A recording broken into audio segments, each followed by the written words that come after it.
Muy buenos días a todas y a todos. Es un placer estar de nuevo aquí en Santiago, una ciudad a la que tengo mucho cariño. He venido muchas veces y la verdad es que siempre me siento muy en casa, muy agradable. Gracias también a la comisión y en particular a David Bravo por la invitación a estar aquí hoy. La presentación que les quisiera hacer hoy es un primero, me gustaría situarlos ahora. Hemos visto esta mañana presentaciones que estaban más referidas al contexto de países industrializados.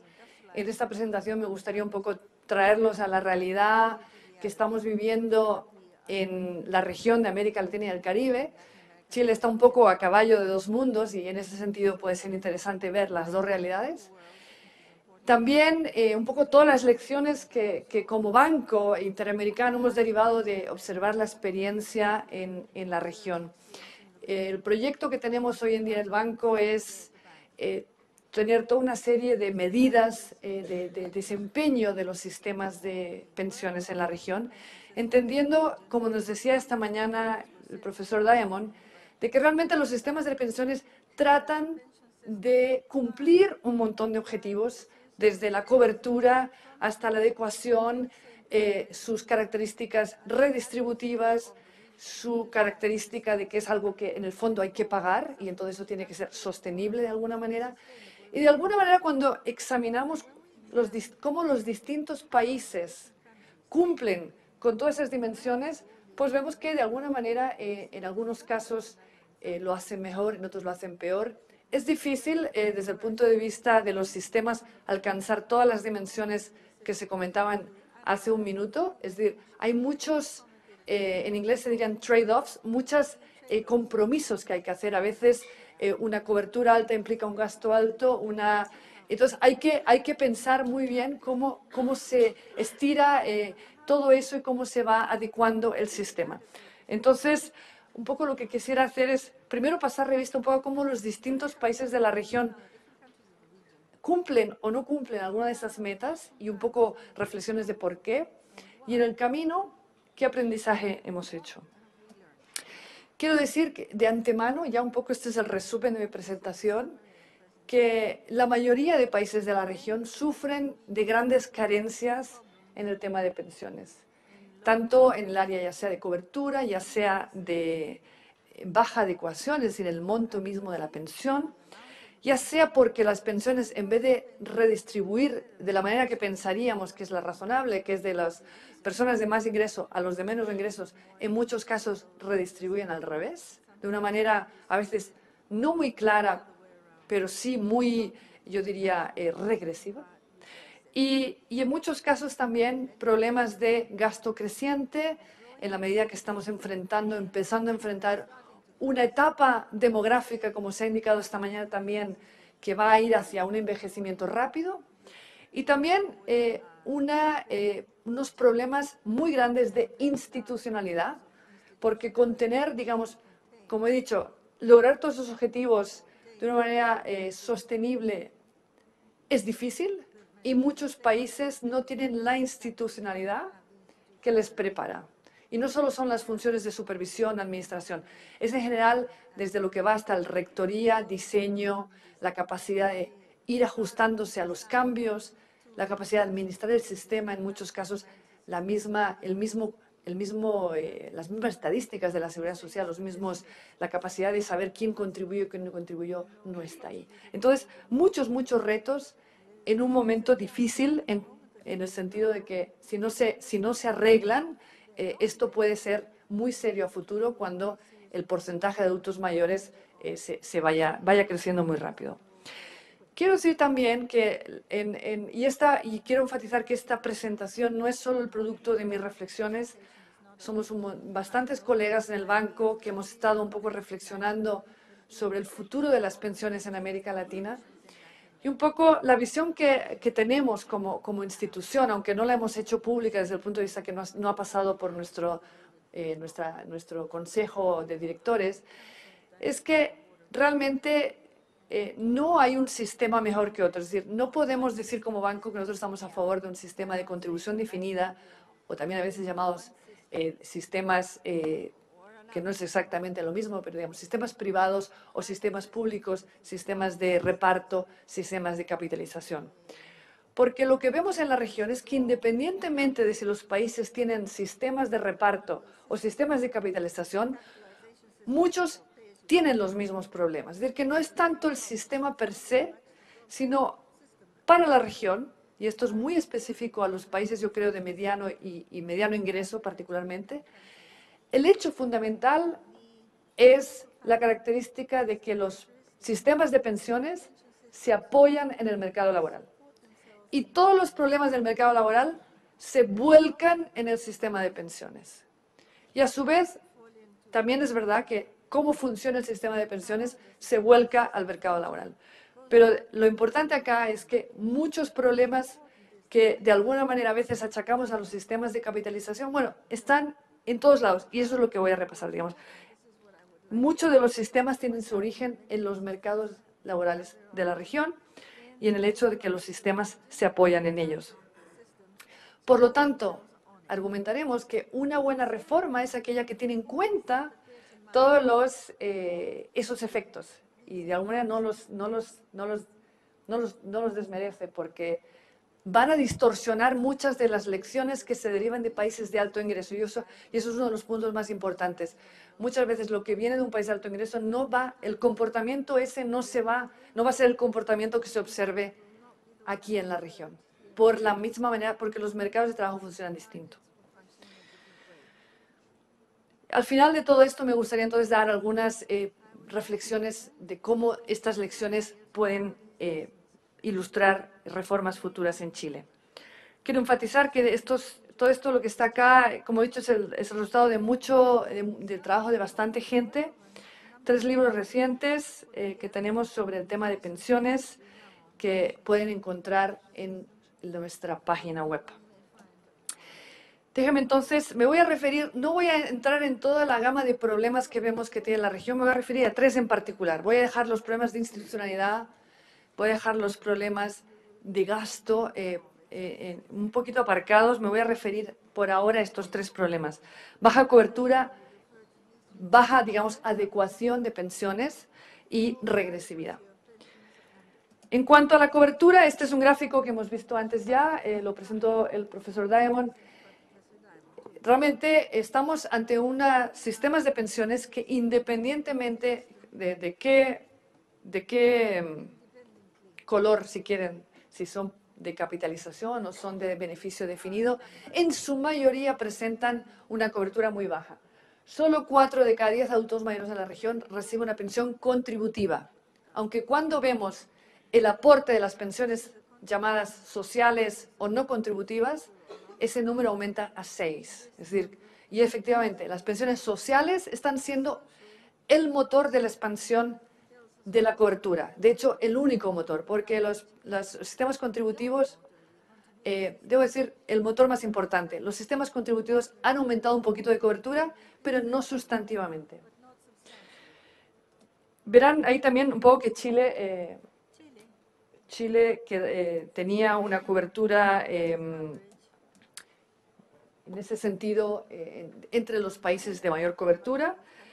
También cuando miramos cuánta gente hoy está contribuyendo a una pensión, vemos que en general ese número también es bajo, es decir, menos de la mitad de los trabajadores de América Latina están contribuyendo en un momento dado a una pensión.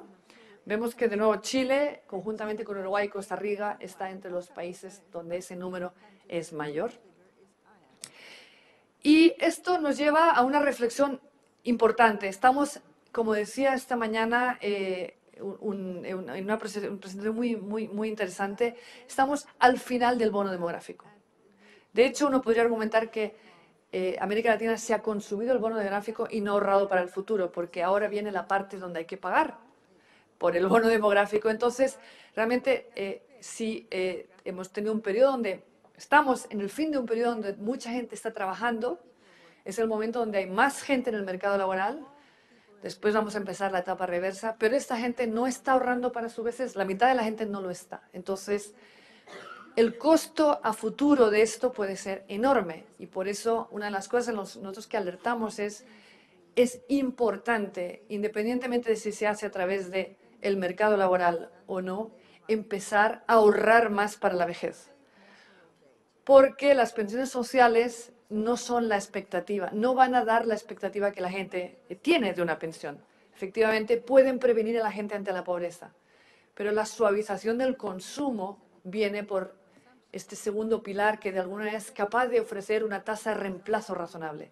Si eso no se llena más, si no hay más gente que aporte, eso es un problema de enormes proporciones a medida que nos vamos enfrentando a una situación de envejecimiento muy rápido.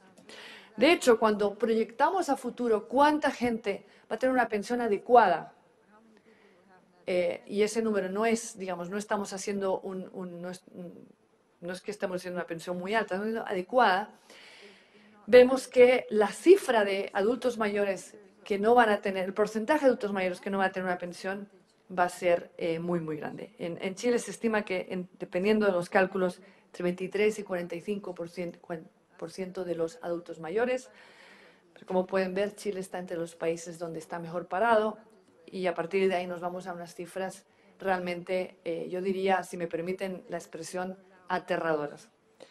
Entonces, baja cobertura, pensiones inadecuadas. ¿Qué pasa con las tasas de reemplazo? Es decir, aquellos que de alguna manera están en el sistema, ¿consiguen una pensión razonable?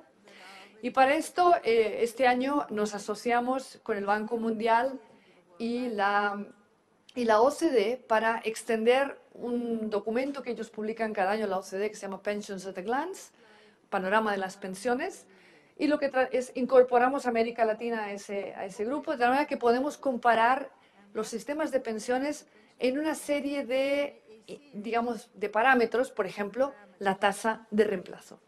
Obviamente, quiero enfatizar que la tasa de reemplazo es una variable que hay que calcular y hay que echar un montón de supuestos. Entre ellos, por ejemplo, hay que proyectar cuánto pensamos que va a crecer la economía, cuánto pensamos que va a crecer la tasa de rentabilidad, cómo van a crecer los salarios, en fin, una serie de cosas que están todas reflejadas en la publicación. Por lo tanto, no lo tomen como la Biblia. Cuando vean a Chile, ese no es el número que necesariamente es un número que de alguna manera refleja una serie de indicadores. En particular, el más sensible para Chile es la tasa de rentabilidad del sistema, porque es un sistema de capitalización y esa es la variable prácticamente más importante. Y esa variable está sumida en este análisis comparativo regional a un 3% real, que está un poco, entiendo, por debajo de lo que registró el sistema en Chile. Entonces, el número que aquí se indica, que es entonces la tasa de reemplazo, y déjame que enfatice lo de teórica, y ustedes se preguntarán por qué dice usted teórica. Teórica porque está calculada bajo la hipótesis de que una persona contribuye durante toda su vida laboral. Y eso en América Latina, como le voy a mostrar en un minuto, es teórico. Pero así es como lo calcula la OCDE y nosotros quisimos ser, en ese sentido, preservar la comparabilidad. Como verán ahí, digamos, el promedio del AC 26 no está lejano al de la OCDE, es decir, uno podría argumentar que al menos en teoría los sistemas arrojan una tasa de adecuación, por decirlo así, que es similar a la de la OCDE. Vemos que en general los países, Chile y en general otros países con sistemas de beneficio definido tienden a tener unas tasas de reemplazo más bajas. Entonces, en ese sentido, algunas de las cosas que se argumentaban antes se reflejan acá. Vemos que algunos de los países de la región tienen unas tasas de reemplazo que de hecho estarían probablemente dentro de lo que uno consideraría demasiado alto. Estamos hablando de tasas de reemplazo de por encima del 100%, que no parecen probablemente muy adecuadas desde el punto de vista de la suavización del consumo. Son países, Venezuela, Ecuador, Paraguay, que probablemente van a tener problemas de sostenibilidad. Y si no los tienen es porque en este momento el sistema cubre a casi nadie. Son los tres sistemas con muy, muy baja cobertura. Entonces, de nuevo, sistema generoso, pero que cubre a casi nadie. Entonces, dentro de los países que tienen mayores tasas de reemplazo, hay países, como veremos en un minuto, que tienen tasas de contribución mucho más altas, es decir, reciben beneficios más altos, pero a una contribución más alta. Y hay países que veremos también que tienen una tasa de contribución más alta, perdón, de beneficio más alta, porque el sistema genera un subsidio importante. Es decir, lo que pone la gente es mucho menos de lo que el Estado o el sistema le da. Y eso también a priori alguien tiene que pagar por eso. Y eso es algo que también hay que reflexionar. Y quiero enfatizar el tema este de que las tasas no sean realistas. Las lagunas de contribución que tienen los trabajadores en América Latina son muy grandes. Y por ello, un cálculo más apropiado es qué pasa con las tasas de reemplazo cuando la gente, por ejemplo, solo contribuye el 30 o el 60% de su vida laboral a una pensión. Y ahí estamos viendo tasas que realmente son bajas. Entonces, esa es una característica que además afecta a casi todos los sistemas. Es más, en muchos de los sistemas de beneficio definido, que es donde se exige un mínimo de años de contribución, muchas personas contribuyen al sistema y no obtienen nada, porque no llegaron al mínimo definido. Entonces, eso simplemente para mostrarles que la rotación es muy alta. No tengo el dato similar de Chile, donde se muestra, por ejemplo, cuánta gente que hoy es formal, mañana será informal y viceversa. Pero lo que sabemos es que en el promedio de la región, de los países que están aquí considerados, el 13% de los trabajadores formales, hoy, el año que viene, cuando uno los va a buscar, ya no lo son. Y el 10% de los informales, el año que viene, están contribuyendo. Tanto es así que nosotros en el banco decimos que es más apropiado hablar de cuando un trabajador es informal, cuando un trabajador es formal, que hablar de trabajadores formales e informales. Porque realmente una persona va a estar cubierta y descubierta durante distintos periodos de su vida, ¿no? Y desde ese punto de vista el seguro es muy malo, porque es como si tuviéramos seguro de salud que te cubre los lunes, los miércoles y los viernes, y tienes que rezar porque te enfermes ese día, ¿no? Entonces, es algo que, de nuevo, y eso es independiente del tipo de diseño del seguro, de la pensión.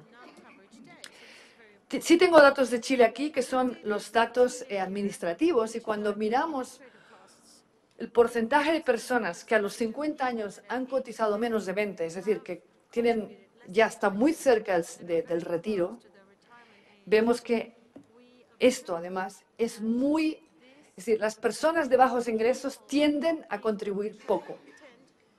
Entonces, por ejemplo, las personas del primer quintil de ingresos en Chile, el 88% de las personas que tienen hoy 50 años ha contribuido menos de 20 años.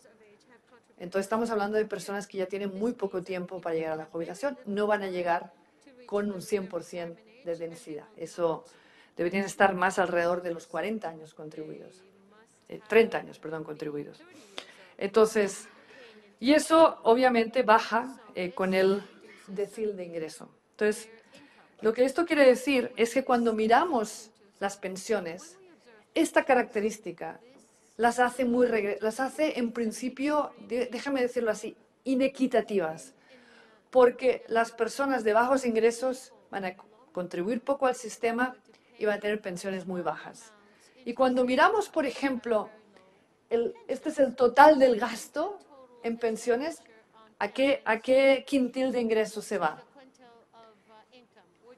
Vemos países, por ejemplo, como Colombia o República Dominicana, donde el 60% del total del gasto en pensiones se va al quintil más rico y menos del 10% al quintil más pobre, cuando debería estar en un 20%, ¿no? En Uruguay y Argentina, en este caso, son los países que alcanzan la mayor, digamos, proporcionalidad, porque le pagan, todo el mundo recibe el mismo porcentaje. Chile no está muy lejos de ahí. Un tema muy interesante es esta idea de que en muchos de los sistemas de contribución definida muchos de los sistemas digamos, de reparto, hay un subsidio implícito que puede ser muy importante. Nosotros estamos calculando, estamos haciendo el siguiente cálculo. ¿Cuál es la diferencia entre todo lo que uno aporta al sistema y todo el flujo de pensiones que uno le pagan del sistema? Y estamos mirando la diferencia, ¿sí? Y este es un cálculo, esto es en El Salvador. Y estamos presentando en El Salvador, hay el sistema, digamos, de capitalización y hay el viejo sistema de reparto que de hecho quedó, al igual que en Chile, quedó inactivo después de la reforma. pero que todavía está siendo recibido por muchos adultos mayores. Y hacemos el cálculo de los subsidios. Si se fijan en la parte de arriba, beneficio definido, ese era el viejo sistema. Ese es el cálculo del subsidio. El subsidio va creciendo con el número de salarios mínimos, es decir, con el ingreso. A mayor ingreso, mayor era el subsidio que una persona se llevaba del sistema. En el nuevo sistema, el sistema de contribución definida, el único subsidio que hay es la pensión mínima, que la tienden a recibir más las personas de bajos ingresos, y entonces ahí se ve como en esta rama de abajo, ¿sí? El subsidio es mayor, de hecho, para los de menores ingresos. Entonces, cómo funciona el sistema es muy importante, porque puede operar como, de hecho, una máquina de redistribuir al revés. Y esto lo vemos todavía, lo estamos calculando para la mayoría de sistemas de la región. Les voy a dar un caso. Este es el caso de Colombia, que es un caso realmente dramático. En Colombia, esto está hecho para el sistema de reparto. Las personas que han contribuido menos de 20 años se llevan solo como una suma fija, se llama una suma alzada. Solo los que tienen más de 20 años reciben una pensión. 20 años en el sistema, perdón. ¿Sí? Entonces, cuando miramos quién se lleva las pensiones, lo que vemos es lo siguiente. Las personas que están de bajos ingresos, por ejemplo, alguien que aporta por un salario mínimo, ¿sí? Durante 10 años, en realidad le está pagando al sistema. Le está pagando. ¿Por qué? Porque le pagan las contribuciones, pero en realidad recibe muy poco, ¿sí? Y además tiene que pagar un aporte subsidiario para la pensión mínima que no va a recibir. Entonces, realmente es un aportante neto al sistema. Entonces, calculamos que el 40% de los afiliados son aportantes netos al sistema. Y solo el otro 60%, que es el más rico, se lleva una pensión. Y de hecho, cuando se llega a una pensión, se lleva la pensión con el subsidio. Y los más ricos, los de, por ejemplo, que están por 25 salarios mínimos, que es el quinto quintil, se están llevando una cantidad enorme en subsidios, ¿no? Entonces, esto es un caso muy extremo. De hecho, estamos calculando otros casos, digamos, en el sentido que el sistema estaba muy subsidiado porque tradicionalmente ofrecía unos beneficios altos, no se han ajustado con el tiempo, como nos decía el profesor Jiménez, no se adecuó a los tiempos, se quedó un poco, digamos, desfasado, el subsidio va creciendo, pero en la medida que la manera que funciona el mercado de trabajo es tal que muchas personas no alcanzan a pensionarse, quien se lleva el subsidio son los ricos. Y este ejemplo lo vemos en muchos sistemas de contribución, de beneficio definido, de reparto. Entonces, algo a considerar porque tal y como funcionan los mercados laborales de la región, esto es algo que pasa todo el tiempo, ¿no? Las personas de bajos ingresos, y vimos en caso de Chile también, igual de marcado de hecho que en Colombia, la misma estructura de rotación, es algo que puede pasar y es algo que hay que tener en cuenta. De nuevo, es una de las dimensiones, no es la única razón para tomar decisiones, pero es una de las dimensiones. Cómo el sistema redistribuye es muy importante. Entonces, un poco las conclusiones, cómo, en base a todas estas dimensiones, cómo veríamos a Chile. Pensamos que Chile es un país que puntúa bien en cobertura, no tiene cobertura universal todavía, y es algo a lo que hay que aspirar, al menos en términos relativos, ranquea bien en cobertura. Tiene por ahora un sistema que es progresivo en el sentido que los subsidios los recibe quien los debe recibir. Las personas de bajos ingresos. ¿Por qué? Porque tiene un sistema muy explícito. Está muy claro quién recibe el subsidio. Y el subsidio está focalizado a los pobres. Por lo tanto, como no hay redistribución implícita, hay menos redistribución, pero es verdad que también hay menos redistribución de la mala, digamos, ¿no? Pero tiene un cuello de botella, ¿no? Que es una baja tasa de reemplazo, al menos cuando lo comparamos de manera con estos parámetros. Digamos, si el sistema obviamente alcanzara rentabilidades muy altas, no tendría ese problema. ¿Cómo entonces resolver eso? Y eso estoy llegando al final. La idea sería, déjenme pasar aquí. Básicamente nosotros vemos que podría haber tres opciones. Una sin subsidio, es decir, el sistema, que es un poco lo que nos contaban esta mañana, a dónde van los países industrializados, a ir a ir aumentando la correspondencia entre aportes y contribuciones. Y si si el sistema de alguna manera se hace más caro porque hay más gente adulta mayor, hay que ponerle más o hay que pagar menos, ¿no? Un poco lo que nos contaban esta mañana. Y a lo mejor, como nos contaba el profesor Diamond, a lo mejor hay ajustes en las dos líneas siempre. Pero la idea es, una opción es sin subsidios de ajustes paramétricos. Les voy a mostrar en un minuto que Chile tiene una tasa de contribución bajita todavía. Hay espacio para subirla. El segundo es con un subsidio implícito, es decir, con algún tipo de pilar de reparto, ya sea un pilar básico o un pilar más que básico, que tenga un subsidio implícito, es decir, uno le aporta menos al sistema de lo que da y por lo tanto la tasa de reemplazo sube inmediatamente simplemente porque hay un subsidio. Eso lo va a tener que pagar alguien. En general, en los sistemas de reparto son las próximas generaciones, ¿no? Como el sistema está implícito, solo cuando entra en déficit alguien lo tiene que pagar y eso sería la futura generación. O un subsidio explícito, es decir, si se considera que por las preferencias que tiene el país las pensiones son demasiado bajas y se quieren subir, una opción es explicitar que el Estado aporte al sistema de una manera explícita y no implícita. Voy a argumentar que cada una de ellas tiene como nada, en pensiones nada es gratis desafortunadamente, siempre hay, y el arte de la política, yo creo, y de los técnicos de la comisión es balancear todas esas dimensiones, ¿no? Aquí una lección importante es que, de nuevo, y sobre todo al tratar de comparar con las experiencias del resto del mundo, es muy importante tener en cuenta que la experiencia para el individuo promedio o el individuo de altos ingresos no va a ser la misma que para el individuo de bajos ingresos. Entonces, al comparar las opciones, la comisión, yo le animo a que siempre piense cómo le va a ir a la persona de bajos ingresos en esta opción. Porque la posibilidad de que le vaya muy distinto a lo teórico es muy grande. Entonces, por ejemplo, hay posiblemente espacio para subir la edad de pensión en Chile. ¿Por qué? Porque el número de años esperados de una pensión, esto es a los 65 años, ¿cuánto tiempo va a esperar?